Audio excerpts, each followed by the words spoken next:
Generational trauma stops with your mama.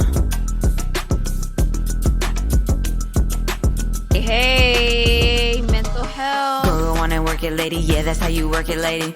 We gonna work it out today, okay, ladies? It's never no or maybe. This is how you get it, baby. Work. Okay, let's put in some work on this mental health, ladies. We are ready to go. And today we are tackling a topic: the real cause of postpartum depression. Now, I've made postpartum depression videos before, episodes here on the podcast. And if you haven't already, I encourage you to check them out. Some of them share a lot of different, my perspective on things and things that I've gone through. And I'm going to share even more today. I'm going to share a lot with you. And the reason I'm sharing this again today is because this is a topic that is never going to go away. And I keep seeing, and it really frustrates me as a mom. I keep seeing this stuff about, baby blues, postpartum depression. If you just start reading up on it, initially you'll find all these little posts about, hey, baby blues, this should resolve 2 weeks after childbirth. It's not the case, okay? This is an issue that usually starts for women when they have their first child and never goes away. Okay? That is what I read, that is what I am seeing, that is what my own experience has been to some degree. So we're going to talk today about what are the causes, because we always talk about, postpartum depression, be on the lookout for it, but no one really tells you. They will share statistics, which I'm going to share a little bit of statistics today as well, because numbers do help us get a grasp on things. But also going to share you the reason. I'm going to take you into the mind of a mother. And if you're a mom, you've had a child or 2 or 3, you are going to understand this information. I hope it'll help you to be more reflective, and get the help that you need, recognize the issue like we all do and just work on it. That's all we can do. Okay. So first, I'm going to go into some real risk factors, because there is a lot of risk factors out there. And I'm like, who wrote this? Who came up with that? I'll tell you what the risk factors are. Okay. So some of these have been taken from, different psychology institutes, psychology blogs, mental health organizations and things like that. And I just kind of read through and compiled and kind of added some of my own that I have, experienced myself, seen online, or talk with friends. Okay. So postpartum depression risk factors: traumatic birth experience. And let's face it, if you've given birth, I don't know anyone who gave birth for the first time was like, oh, that was so easy. I wasn't stressed out at all. Like, birth in itself is a risk factor for postpartum depression. Okay. If you were having a high risk pregnancy, that's a risk factor. If you come from a single parent family, that is a risk factor. If you had death of a parent or abandonment of a parent, let's say your parents are divorced, one was in your life for a bit, never saw him again, or let's say your parent died. That puts a woman, a new mom, or even a second or third time mom at a higher risk for developing postpartum depression. Okay. Lack of family support system, unplanned pregnancy, under 25 years of age. Okay. So we need to stop pushing young girls to have babies. Wait until you're 30 or more. Why not? Okay. Absolutely nothing wrong with it. Okay. Personal history of family mental illness, verbally or physically abusive mate, loss of job, history of anxiety, low income household, history of sexual abuse, trust issues, unresolved past trauma, relationship issues. These are some real causes for postpartum depression. And why are these causes? These are causes because if you have at least one of these, okay, that puts you at a risk for developing postpartum depression. But let's face it, nowadays, most people have multiple. Maybe you have, a mom that left you and a horrible mate that isn't supportive, you're going to have postpartum depression. Okay. Maybe your pregnancy was unplanned and you don't have a job and you're in a low income household and you had a history of being sexually abused before. Okay, you are someone who is probably going to have postpartum depression. So that was a list of about 18 risk factors for you and us developing postpartum depression. So why is something like low household income a risk factor for postpartum depression? Why? Because when you're in a low income household, it's stressful. Every day is filled with stress because you don't have a lot of time that you can take off work. You're working constantly. You never have enough money to go around. So your brain is always in a space of survival and anger and fear and stress. So then you put a baby in the mix that is crying, that needs your attention, that you want to do more for, but you can't.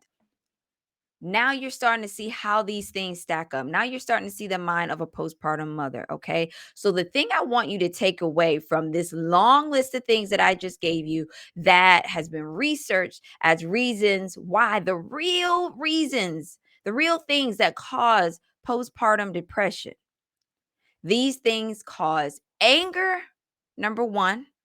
Okay. And they cause stress. That is the lethal combination for you developing postpartum depression: anger and stress. When those things start to stack up, women start to have issues. That's when we see all these things that happen in the news, with mothers and their kids and moms just losing it. These are the reasons why postpartum depression can go into postpartum psychosis. Okay. Now, even interestingly, I found that even happy memories, like the other day, I was reading a really funny little book, Green Eggs and Ham. I grew up on that book, many of us have. And I was reading that to my little ones. And I remember all the happy memories I had with my mother and her reading me that book. I can remember her reading it. I can remember the way that I was laying next to her. I can even remember the way she smelled when she read me that book. I loved it so much. And if you don't have those books, they're great for little kids because they teach them to get articulate, because it's a tongue twister. It's a rhyme and it's a tongue twister. Anyway, that's a side note. But what happened when I was reading my kids that book, and my youngest particularly likes it, it triggered happy memories, but then that spiraled into some sad memories because I'm like, wow, me and my mom had some really good times. Then, of course, like a lot of relationships, you go through some trouble sometimes. And now she's at a point in her life where she's extremely sick. My mom cannot even get out of bed. She is bedridden because she has had every health problem that you can imagine. And so it starts to feel very unfair, and that's again in with postpartum depression. You feel robbed of things. You feel your life isn't fair. You look around and others who seem to kind of have it all and they have this awesome support system and you don't. And it hurts. It hurts. It's painful.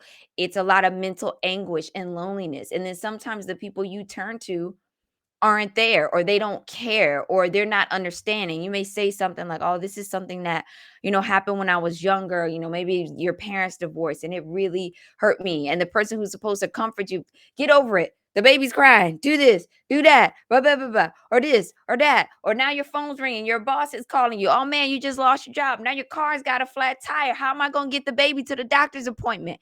And it keeps going and going and going and going. Okay. This is postpartum depression.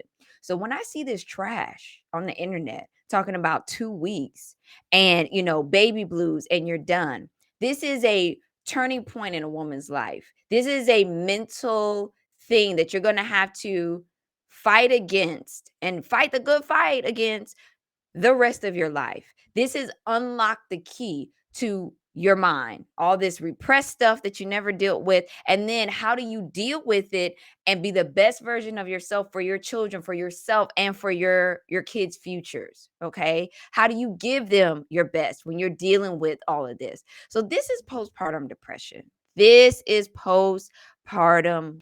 So yeah, even just like I said, a happy memory that was triggered with me reading the same book that my mom, read to me. And I have a lot of books that my mom kept for us, that I now can share with my little ones. Even Peter Rabbit, that was one that I really loved too, and who doesn't love Peter Rabbit? But even just reading that or reading some of the other books with my little ones, it's hard for me because it makes me think of the good times that we had and the way things were and how I kind of long for things to kind of be in a good place again, it's like, man, I wish my mom was, able to, be healthy and she could easily come for a visit. And my kids have to go visit her in a hospital bed. She's in a hospital bed at home and things like that. So it's like, man, I really wish things were different. I really didn't see life turning out this way. So this is how it feels as a postpartum mom. Maybe a postpartum mom is in a horrible relationship and now she's had a child with this person. And, it's constant verbal abuse, mental abuse, sexual abuse, financial abuse, every type of abuse you can think of. And now it's all of that plus whatever she dealt with in her childhood, plus trying to raise her child in the best way possible. It's overwhelmed. You become so overwhelmed, it is hard to function. And on top of it, you are running around. When you have a child, you don't get to even sit down. From the moment you wake up, got to feed them breakfast, get them in the car. Even if you homeschool, okay, you got to get onto this class on time. You got to do this, you got to do that. You got to bathe them. You've got to help them in the potty. Your time is no longer your own. So when you want to just sit down and read a book or sip a cup of tea, no, you may do it for 1 second until, Mom, and you got to go in the bathroom and help somebody on the potty. You got to cook dinner and, hey, what you made, they don't want. So now you got to go back to the drawing board or, have that conversation. Or maybe you got multiple and they're fighting all the time. And you're like, I got to do something for my job. And you guys are fighting. And I got to call and get the car fixed. And I need to have a conversation with my husband. Or maybe there isn't a husband even around. And this is all on you. It's overwhelming. It's overwhelming. So again, now you see how this is even more the issue if you're a single mom. If you're a single mom, you are there with your children 24/7 all day, every day. Everything that they need, you are going to have to move your body and get up and get it for them. It's exhausting. It is exhausting. We love our little ones. We cherish our little ones. We are thankful for our little ones. However, we do understand, and even others who don't have little ones, you have to understand this is a situation that is going to be constantly going. And these women, we always are going to need some support, even if it's just a nice phone call, even if it's just, hey, let's grab a bite, after our meeting or whatever, just for some encouragement. Anything you can do for a mom, especially a single mom or a mom who doesn't have support. Maybe she's married, but her mom is deceased or the dad is deceased, or, maybe all the parents are advanced in age or have health issues, or the list goes on. Or maybe they have a child with a severe disability, you know, those people need support. Women need support. Okay. This is postpartum depression. So, again, I'm going to say it again. If you're online and you're reading this mess about postpartum depression is 2-3 weeks and then you're good, this is very dangerous because you might be thinking, oh, I remember feeling that way a little bit around my baby. So now I'm good. That was just like something in the beginning. No, you still have it and you're gonna still have it. It's gonna take on different things as we go through life, but it's never gonna leave. And this is firmly the way I feel. Even when you're, dealing with it, you can do therapy. There's lots of things that I've done, lots of things we can do, to help ourselves with it. But if you don't work on it, it's gonna get worse. If you work on it, it'll get better and it'll become so small, it really doesn't bother you much, but it takes work. And that's why we're here on Work It Lady, because we do the work. Now, I hate to say it, but people who have come from a strong family, they have a mom and dad who are involved, their mate has a mom and dad who is involved. They're like a solid family, no real issues, no trauma, no abuse in the family, no abandonment. Those people are typically less likely to get postpartum depression. And that is because they are feeling fulfilled. They are feeling cared for. They have a support system. If you are like me and have one or more of the things on this list, guess what? You don't have that support system. And when you have a new baby, you are going into uncharted territory. This is a life changing experience. And if you feel like you have nobody in your corner to help you, or you feel like people have treated you bad in the past and haven't been there for you, the feelings that come after you have your baby and through raising your children. Let's stop this. Oh, this is a temporary thing just when you have a brand new baby. And then, people see you and they're thinking, okay, well, she has a 3-year-old or a 4-year-old now. She's good. No, she's not. She's probably in the thick of it. She's probably feeling at an all time low. When you have a toddler, because it just starts to stack up. The more the years go on, the more depressed you get, because a lot of these things only get worse, unfortunately. So unless you've got your head in the game and you can really, be reflective and step outside of yourself and say, man, I need some help here, or this is an issue for me, how can I get better, and you seek help in the ways that you can, you might not be able to afford a therapist. You may have to just read some books on it and apply what you learn. That is really what has helped me the most with my issues. Okay, so it is a real problem, guys. It is a real problem. So let's talk about, as I mentioned, late postpartum depression, as they call it. Okay. So of course, postpartum depression can even start like, with pregnancy anxiety, like you get anxious about, your life changing while you're pregnant or leading up to pregnancy. And then when the baby comes, it just snowballs into postpartum depression. But postpartum depression can even go on and start years afterwards. Let's say you have, a family member that's helping you and there for you and you feel supported, the first year of your baby's life. And then all of a sudden, maybe someone dies, or you lose a job, or your relationship falls apart. Okay, now in comes the postpartum depression, because it's all these things stacking up. You're a new mom, the baby is crying, you may not know how to soothe her, you may not know what's going on, and then you've got no one to turn to, or maybe that one person that's supposed to be there for you isn't, or doesn't care. So it's anger, it's resentment, it's past trauma. Okay, and we're going to talk about how also childhood I'm sorry, how child rearing and childbirth trigger a lot of the past memories that cause us trauma, because that also factors in with postpartum depression. But for right now, let's get to the statistics. Okay, delayed postpartum depression can strike a woman 18 months after birth or later, depending on hormonal changes within the mother's body. And our hormones are affected by our anxiety levels. Cortisol, that's a hormone. And we've already got our hormones floating around high, because up to 5 years after you have a baby, your estrogen levels are elevated. 5 years after having a baby. All right. That's why doctors will encourage you not to have babies too close together, because they know all that hormone is going to stack up. So again, having babies real close together too increases your chances of having postpartum depression. Okay.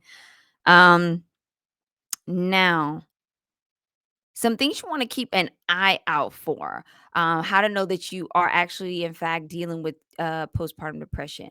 You're overwhelmed easy. You have trouble caring for yourself.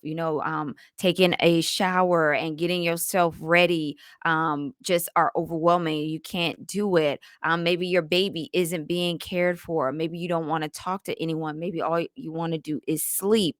Maybe you have no desire to play with your child or interact and engage. Maybe you view everything as kind of a burden.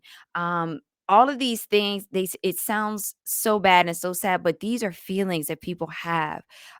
It's life changing. Okay, these are feelings that people have. Okay, so up to 70% of all new mothers experience what they call in here baby blues. Psychiatry.org. I'm sick of hearing this baby blues.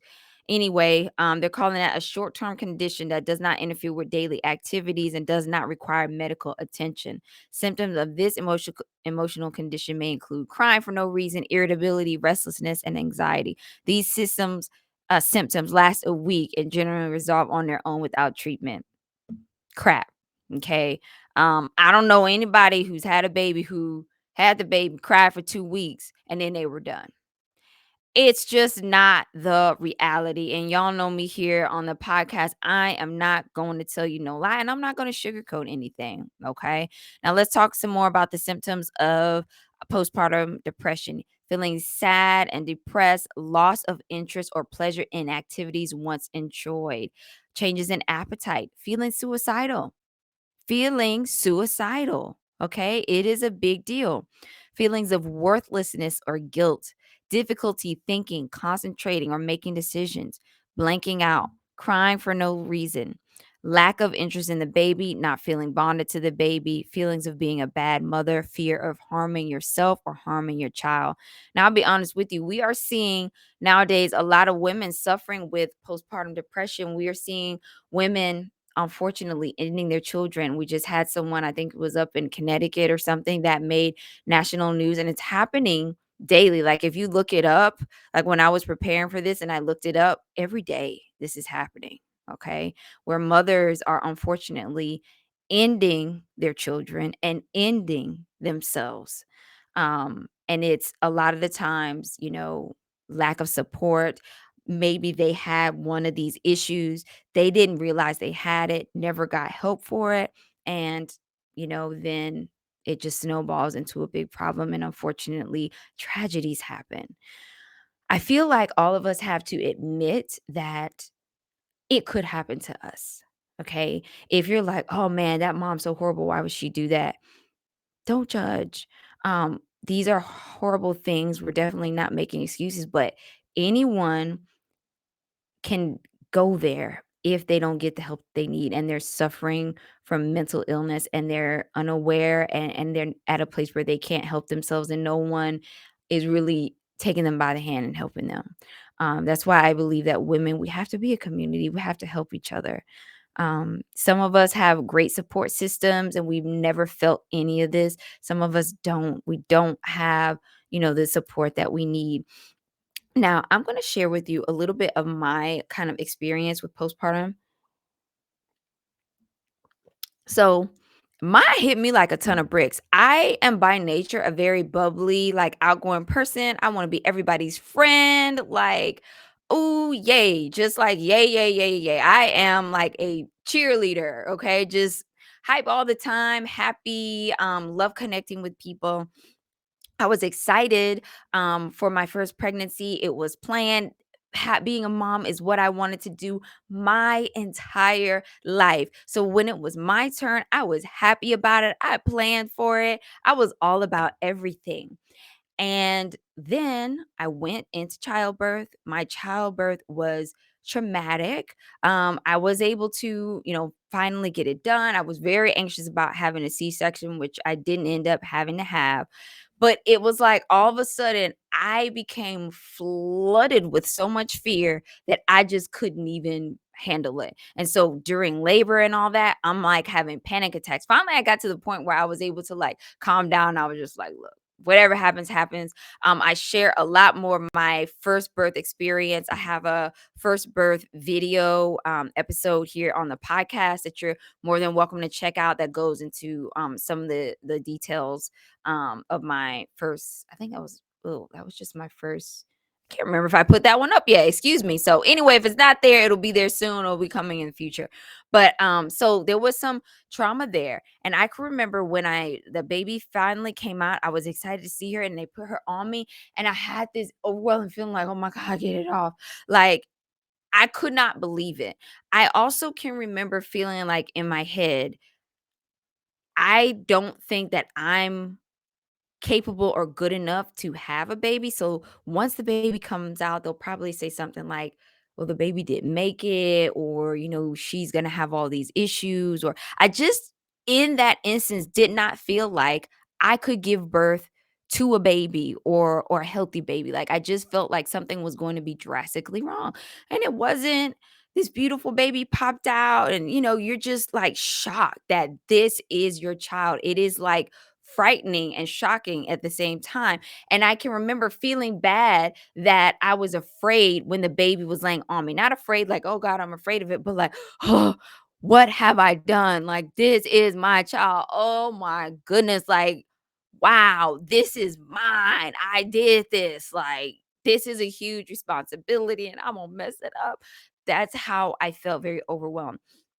Um, and again, you're having all these other complications. You're having, you're trying to get the baby to latch, all this stuff. You're trying to heal in the hospital. I was again having complications. My blood pressure was a massive issue, like stroke level blood pressure. So you're trying to make all these decisions in the midst of this beautiful new baby that you have, and you feel awful.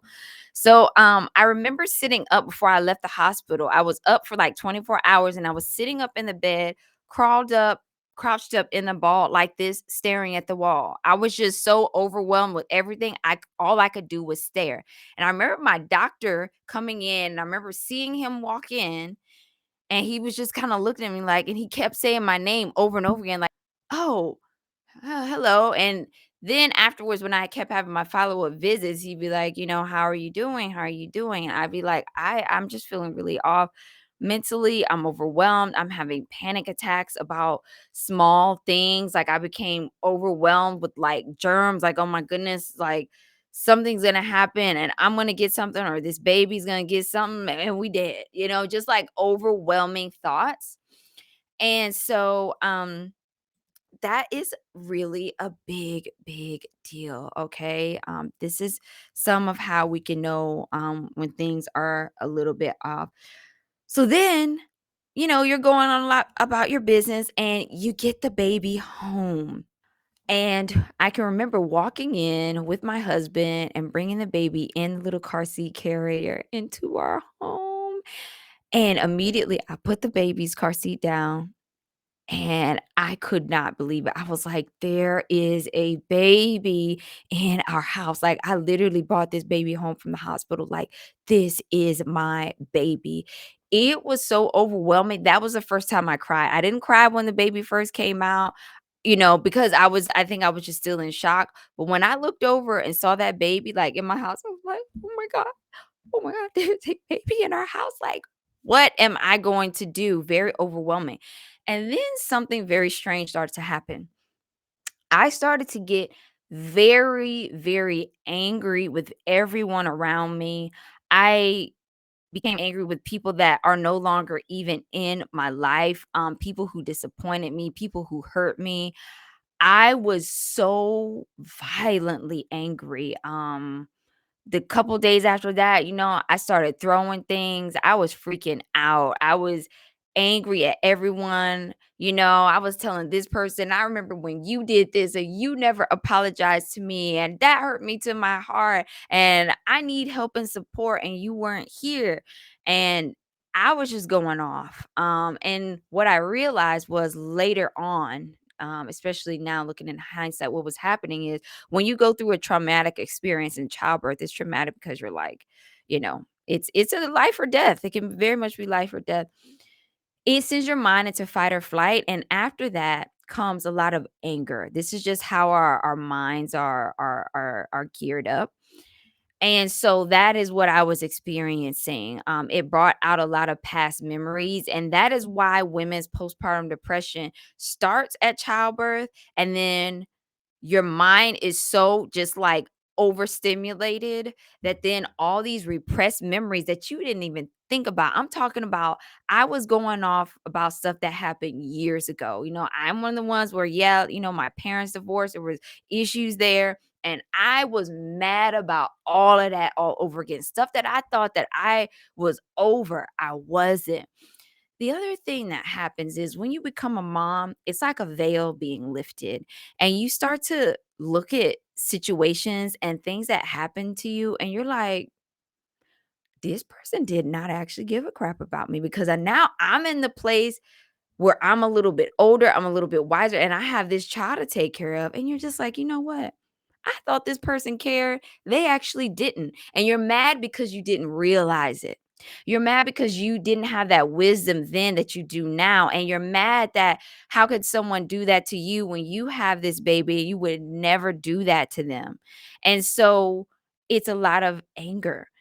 Or if there's someone who isn't in your life, and I have several that weren't in my life who chose not to be. And so I'm like, how could you do this to a family member or a close friend, someone you care about? I would never do that, to this new life, but this person, they didn't care. Okay. So childbirth and being a new mom, it opens up your brain. You think about things in more depth or detail than you ever did before. And you're able to go back and reason and really see why people did things the way they did.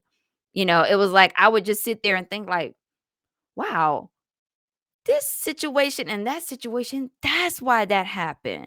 This person was like this, and this is why they never did this, and this is why they never said that. So, coming to those realizations of your past traumas and why people did things that they did, or why certain situations happened, or whatever, in the mix of being a new mom is overwhelming. And so then you start to spiral down. You start to spiral into a deep depression because you're just like, here I am thinking that I had this big community and I don't. No one actually cares. It's just me and this child. I may have one or two people there, and then sometimes the people who try to help you, you're mad at them because they're not the person you want. Right. So I had some people helping me, my mother-in-law, she was just amazing, but I'm like, I'm mad because this other person should be here and that other person should be here and they're not. And so I'm like, that's not right either, so you can't be mad at the people who do try to help you for not being the person that you want them to be. It's basically misplaced anger. And anger. All of this brings out anger. Anger, anger, anger. Okay. So this is a really big issue. And I really hope that, we can have some back and forth conversation about this. I hope that you'll leave a comment below. Just, if there's anything you could share. Cause a lot of moms, when I was in my height of my postpartum depression, I was on YouTube, I was on podcasts, and I wanted to see what women's experiences were. And, was I alone in this? Was I just going crazy? I don't like what was going on? And so when I would read other people's experiences, I would see, hey, I'm not alone. A lot of women go through this. Some women are going through even worse. I need to be grateful for what I have, be grateful that I have this amazing new life, and do the best that I can and try to just move forward and forget about all those things that make us angry. Okay. So again, when you're coming to this point, so now let's say we're at the point where our baby is about like 1 year old or 2 years old. Now we're having another baby. So that also increases our chances of developing more postpartum depression because guess what? You've got less time for yourself. You're trying to always explain things because that's part of being mom. You're constantly explaining, you're constantly teaching. And so a lot of moms get overwhelmed, motherhood overwhelmed. So you're dealing with that and you're dealing with all your past trauma, and it's just a lot. Okay. So I like this read on Motherly. It says, being a toddler mom can cause anxiety. Things we can do to help allow ourselves to feel anxious. Don't be over concerned that you're being a bad mom. Make time for yourself. So motherhood anxiety is a thing, and I really do feel like it starts with the postpartum depression. It's like immediately the brain is like firing off, and then you just go down this downward spiral into motherhood anxiety. So then something else interesting can happen to mothers too that I've experienced as well is, let's say your kids are much bigger now. You may have like a 4 year old, a 6 year old, an 8 year old, a 12 year old, a 15 year old. As your baby is hitting milestones, you are hitting milestones with them in terms of you growing into an even more mature woman. And again, you are reflecting back. As you're teaching them things, you're reflecting back on your own experience as a child at that point. So, for example, I remember, we have these great videos. They're on jw.org. They're Caleb and Sophia videos, and they just teach kids life lessons. It's very wholesome, Bible based and everything. And the one video was explaining like, hey, no one should ever be trying to like get you off in a corner, or do anything. Always have open communications with your parents. If someone tries to grab you, you yell stop, and you go tell an adult. So it was basically, prepping your child, how to be on alert for, people who are out there trying to do bad things, to our little ones, how to prepare and have those conversations with them. So I remember after the video, I made it a point to have a conversation with my little one. And I was like, hey, this is what if someone tries this, you do this. And what did you learn from that video? And that was a great video. And as I'm going through it, all of a sudden I get this flashback of some instances from my childhood that made me like, wait a minute. That what happened was actually inappropriate. This person was really doing something that they should not have been. And I immediately was like overwhelmed, angry again, because I'm like, how did I not realize this? First of all, my brain just locked it away. As kids are very dismissive. They're just kind of going through life meandering. They're gathering information, but kids are just joyful. Anything bad that happens, their brains just push it out. So that's what happened to me. I never thought about it again until 20 something years later. I'm explaining things to my child and I realized some things from way back then. And so as you're going through motherhood and these things constantly happen, it's just like keeps opening these wounds and you keep getting broadsided with things that you thought you had dealt with, you never even realized, and it's an issue, okay? So, I'll be honest, that can be overwhelming. It's very triggering and it causes a lot of moms postpartum depression, postpartum anxiety, and for some women, it spirals all the way down into postpartum psychosis where, they are a danger to themselves and to others. And they go on, to do violent they act out violently. So it really can be a problem. So again, that was something that I never saw coming, that I would be explaining just some normal, mother-child, mother-daughter things, and have that happen. So, I was depressed for a few days. It opened a whole can of worms, and it was a problem. So, I know a lot of you out there have been in the same situation. And for moms that are maybe you are pregnant right now, or maybe you have, like a 1-year-old or something, know that this is something you're going to have to continue to work on. Motherhood is going to continue to trigger you. Even when we have teenagers, you may be having a conversation with your teenager, trying to give them guidance and get steer them in the right direction, and then you remember something from your teenage years that you totally blocked out, and those memories, and those triggers just start going off, girl. They just start going off. So it is an issue. It is an issue. Okay. If you have any questions for me on this topic, I am here for you. I'm here to, share my experience. If you have anything that you can drop below in the comments that will help other moms, I would greatly, greatly, greatly appreciate it. I also wanted to share this image with you. This is a little photo from Very Well Mind. That's a great, just like online resource for psychology things, and I felt like this picture very much illustrated what postpartum depression can feel like. It feels lonely. You feel isolated. You feel misunderstood. You feel unloved. You feel unheard. You feel like you are shouting and no one is listening. You feel like you are climbing a mountain that is leading you to nowhere. When you're in the thick of your postpartum depression, this can be at any time, and some days you're gonna have good days. There were times when my babies were babies and I was just on top of the world, and then all of a sudden something just comes out of nowhere and you're just totally derailed. Even with bigger toddlers, even with little kids, and even with teenagers, some days mommy's gonna have some good mental health days, and other days mommy is not going to have good mental health days. We're gonna be dealing with mommy overwhelm probably until our kids get grown.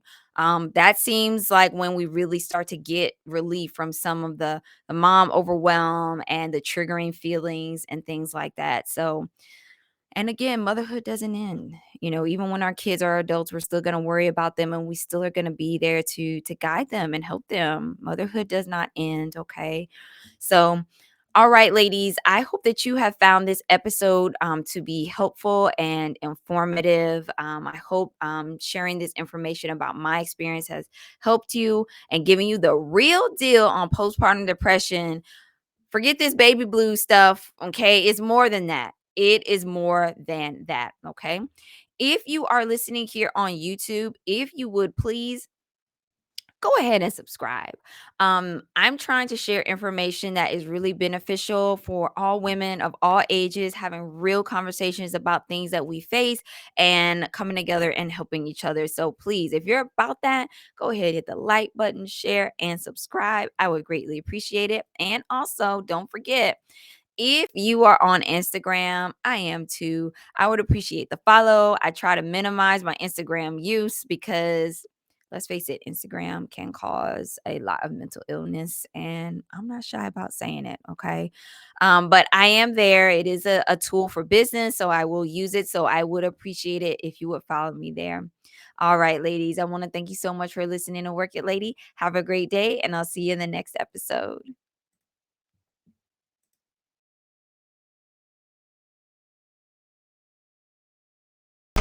Go on and work it, lady. Yeah, that's how you work it, lady. It's never no, or maybe this is how you get it, baby. Work, work.